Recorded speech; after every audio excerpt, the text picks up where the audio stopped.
ناظرین گرامی السلام علیکم ورحمۃ اللہ وبرکاتہ۔ سیدھی بات کے تازہ ترین پرائم ٹائم میں آپ لوگوں کا استقبال ہے۔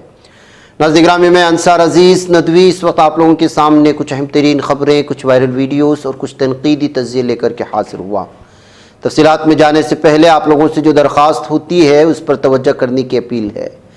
ناظرین گرامی، فرانس برطانیہ کے بعد اب کینیڈا بھی فلسطینی ریاست کو تسلیم کرنے پر سنجیدگی سے غور کر رہا ہے۔ اگر کینیڈا بھی اس میں شامل ہو جاتا ہے تو ناظرین گرامی یہ دنیا کے سامنے سب سے بڑی رذالت ہوگی اسرائیل کی۔ وزیر اعظم مارک کارنی نے اس ضمن میں اعلان کیا کہ میڈیا رپورٹ کے مطابق مارک کارنی نے کہا کہ کینیڈا کو امید تھی کہ مذاکراتی عمل سے دو ریاستی حل حاصل کیا جا سکتا ہے، لیکن یہ نقطہ نظر اب قابل عمل نہیں رہا۔ میڈیا رپورٹس کے مطابق مارک کارنی نے کہا کہ کینیڈا ستمبر میں منعقد ہونے والے اقوام متحدہ کی جنرل اسمبلی کے 80ویں اجلاس میں فلسطین کی ریاست کو تسلیم کرنے کا ارادہ رکھتا ہے۔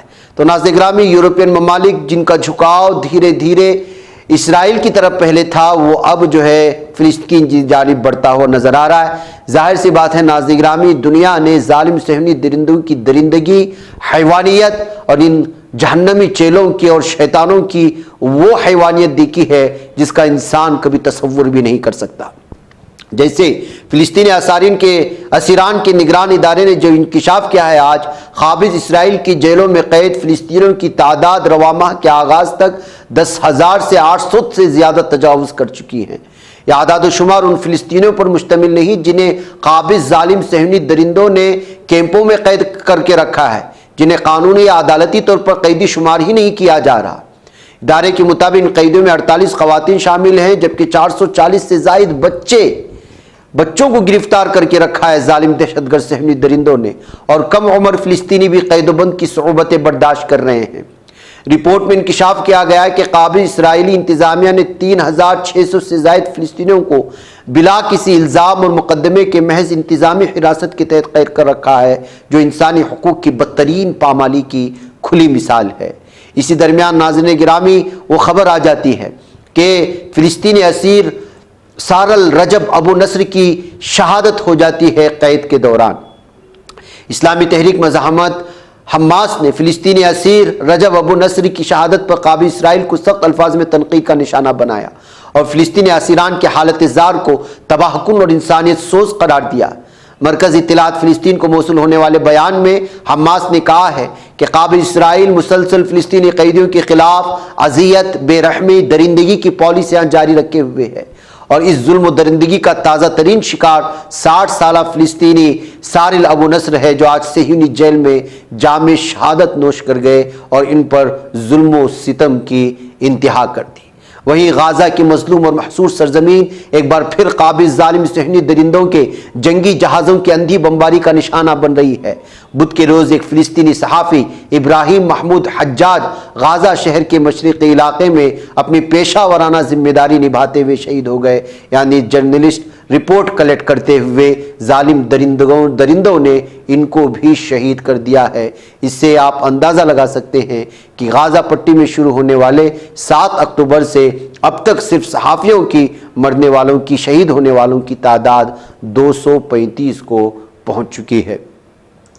ادھر ناظرین گرامی، لبنانی مزاحمتی جماعت حزب اللہ کے سیکریٹری جنرل شیخ نعیم قاسم نے اپنے ایک اہم ترین بیان میں کہا ہے کہ جو کوئی بھی آج کے نازک حالات میں حزب اللہ سے اسلحہ حوالے کرنے کا مطالبہ کرتا ہے، وہ دراصل قابض اسرائیل کے خطرناک عزائم کو تقویت دے رہا ہے۔ انہوں نے امریکہ کی ایلچی ٹام بریک پر لبنان کو دھمکانے اور دباؤ ڈالنے کا الزام بھی عائد کیا ہے۔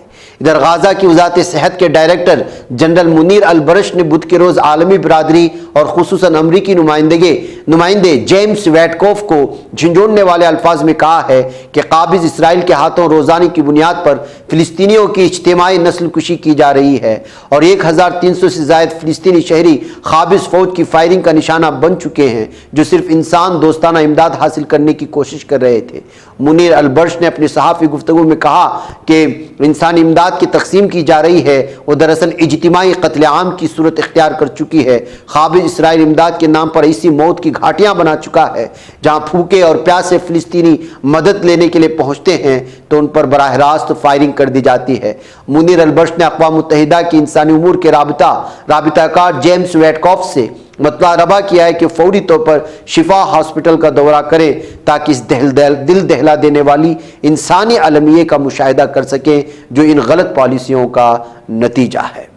ناظرین گرامی، ادھر لگاتار ٹرمپ کی وجہ سے مرکزی حکومت اور بالخصوص پی ایم مودی صاحب بہت زیادہ اس وقت اپوزیشن کے نشانے پر ہیں۔ امریکی صدر ڈونالڈ ٹرمپ نے پاکستان کے ساتھ تاریخی تجارتی معاہدے پر دستخط کر دیے۔ اس معاہدے کے بعد امریکہ پاکستان کے ساتھ مل کر پاکستان کے تیل اور گیس کے وسیع ذخائر کو ترقی دے گا۔ یہ معاہدہ ٹرمپ کے ہندوستان پر 25% ٹیرف لگانے کے اقدام کے بعد طے پایا ہے، لیکن ڈونالڈ ٹرمپ نے یہ قدم بغیر کسی وجہ کے نہیں اٹھایا بلکہ بہت سوچا سمجھا قدم بتایا جا رہا ہے۔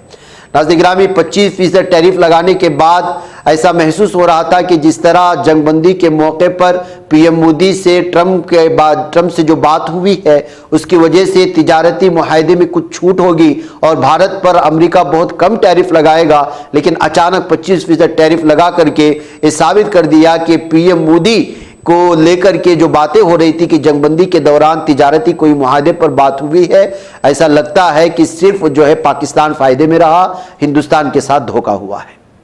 اسی لیے اب اپوزیشن پوری طرح سے جو لوگ جو ہے ٹرمپ کو لے کر کے اور بالخصوص بی جے پی پارٹی اور پی ایم مودی اب کی بار ٹرمپ سرکار نہ جانے کیا کیا طرح کے کس طرح کے نعرے لگائے گئے تھے اور ان کی طرفداری کی گئی تھی اور ان کو جب بھارت کی دعوت دی گئی تھی تو کس قدر بڑے پیمانے پر سرکاری فنڈ ان کے پیچھے لگایا گیا تھا اور خود پی ایم مودی جو ہے وہ امریکہ جا کر کے کس طرح سے جو ہے الگ الگ طرح کی ان کے لیے اس سے پہلے والے الیکشن میں بہت ساری چیزیں جو ہے سیاسی مہم یا الگ الگ طرح کی چیزیں ہوئی تھی، لیکن محسوس یہی ہو رہا ہے کہ امریکہ کا پورا جھکاؤ پاکستان کی جانب ہے اور پھر جو ہے ہندوستان پر لگاتار اقتصادی طور پر جو ہے بوجھ بڑھاتا جا رہا ہے، جس کی وجہ سے اس وقت اپوزیشن پوری طرح سے مرکزی حکومت کو اور پی ایم مودی کو گھیرے میں لیے ہوئے ہے۔ ناظرین گرامی، 2008 مالیگاؤں دھماکہ کیس کے بارے میں آپ لوگ جانتے ہیں۔ سادھوی کے نام پر مشہور پرگیا جو اصل میں سادھوی نہیں ہے اور کرنل پروہت کے ساتھ کس قدر بڑے پیمانے پر یہاں پر دھماکے ہوئے، کئی لوگوں کی جانیں گئی، کتنے لوگ بے گھر ہوئے، کتنے بچے یتیم ہوئے، کتنے کی گودیں اجڑ گئیں اور پھر یہ معاملہ چلتا رہا 2008 میں مالیگاؤں دھماکہ۔ پھر اس میں کئی لوگوں کو گرفتار کیا گیا اور کئی سالوں تک جو ہے بلکہ 17 سال تک یہ معاملہ چلتا رہا عدالت میں۔ بالآخر آج یہ سادھوی، اس کو سادھوی نہیں کہنا چاہیے، پرگیا سنگھ کو جو ہے اس وقت اور اس کے ساتھ موجود تمام لوگوں کو پولیس نے باعزت بری کرنے کی بات کہی ہے اور کہا ہے کہ ملزم کے خلاف کوئی ٹھوس ثبوت نہیں ملے ہیں۔ تفتیشی ایجنسی یہ ثابت نہیں کر سکی کہ دھماکے میں استعمال ہونے والی موٹر سائیکل سادھوی پرگیا کی تھی۔ تو ناظرین گرامی، وہی ہوا جس کے بارے میں اندازہ لگایا جا سکتا تھا، جس طرح سے سادھوی پرگیا اور کرنل پروہت اور اس نے سازش رچی، اس پر کئی اخبارات نے لکھا، اس پر ہزاروں لوگوں نے لکھا تبصرے، اور اس وقت جب دھماکے ہوئے اس کے بعد سلسلہ جب کبھی بھی اس کیس کی سماعت کے بارے میں آتا یا تو اس پر جو ہے کس طرح اس میں جانے کی تبصرہ ہوئے، لیکن پھر وہی نتیجہ نکل کر کے سامنے آیا جس پر تبصرہ کرنے کے لیے اویسی کو مجبور ہونا پڑا۔ جی ہاں، اسد الدین اویسی نے مالیگاؤں بم دھماکہ کیس کے فیصلے پر شدید رد عمل ظاہر کرتے ہوئے کہا ہے کہ اس حملے میں 6 نمازی شہید، درجنوں زخمی ہوئے، مگر تمام ملزمین کو بری کر دیا گیا۔ یہ مذہب کی بنیاد پر دہشت گردی تھی، لیکن جان بوجھ کر ناقص تحقیقات کی گئی۔ اور اویسی نے کہا کہ سابق پروسیکیوٹر نے خود اعتراف کیا تھا کہ NIA نے ملزمین کے ساتھ نرمی برتنے کو کہا۔ یاد رکھیں انہی میں سے ایک ملزمہ آج BJP کے رکن پارلیمنٹ ہے۔ انہوں نے سوال کیا کہ کیا حکومت اس فیصلے کے خلاف اپیل کرے گی جس طرح ممبئی ٹرین دھماکے کے فیصلے کے خلاف مہاراشٹر حکومت نے سپریم کورٹ میں اپیل کی تھی، اور کیا NIA و ATS کو جواب دہ ٹھہرایا جائے گا یا پھر یہ انصاف صرف مخصوص طبقے تک محدود ہے۔ یہ کہتے ہوئے انہوں نے اس فیصلے پر تبصرہ کیا ہے۔ ادھر ناظرین گرامی، ایک اور اہم ترین حادثہ بلکہ واردات پیش آئی تھی بلند شہر ضلع کے سیانہ تھانے میں 7 سال پہلے، اور اس سلسلے میں 7 سال بعد تمام ملزمان کو قصوروار بتایا گیا ہے عدالت میں۔ ایڈیشنل سیشن کورٹ 12 کے جج گوپال نے اس معاملے میں 38 ملزمان کو مجرم قرار دیا ہے جن کا تعلق ہندوتوا تنظیموں سے ہے۔ تشدد کے دوران سیانہ تھانے کی انچارج انسپکٹر سبوت کمار سنگھ اور ایک مقامی نوجوان کی گولی لگنے سے موت ہو چکی تھی۔ عدالت نے پرشانت نٹ، ڈیوڈ جونی، راہل اور لوکیندر ماما کو سبوت نگر کے قتل کا مجرم مانا ہے۔ اس معاملے میں سبوت سنگھ کے قتل کا مجرم مانا ہے۔ اس معاملے میں عدالت نے فیصلہ محفوظ رکھ لیا ہے۔ 1 اگست کو فیصلہ سنائے گی۔ آپ کو معلوم ہونا چاہیے کہ یہ معاملہ 3 دسمبر 2018 کو پیش آیا تھا، جب سیانہ کوتوالی کے مہاگاؤں میں گو نسل کی باقیات ملنے کے بعد تشدد پھوٹ پڑا تھا۔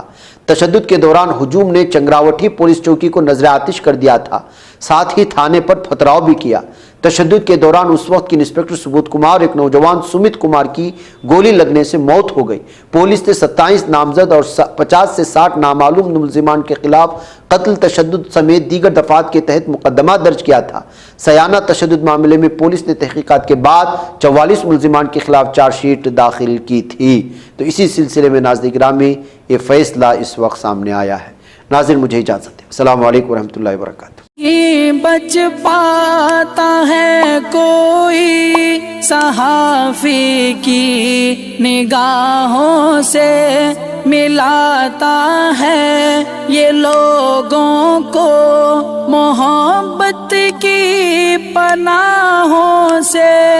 کرم اور درد مندی کا ہے ایک سنسار، سیدھی بات عظیمت جرأت و ہمت کا ہے اظہار، سیدھی بات عظیمت جرأت و ہمت کا ہے اظہار، سیدھی بات۔ یہ چینل حق نگر بن کر کچل دیتا ہے فتنوں کو،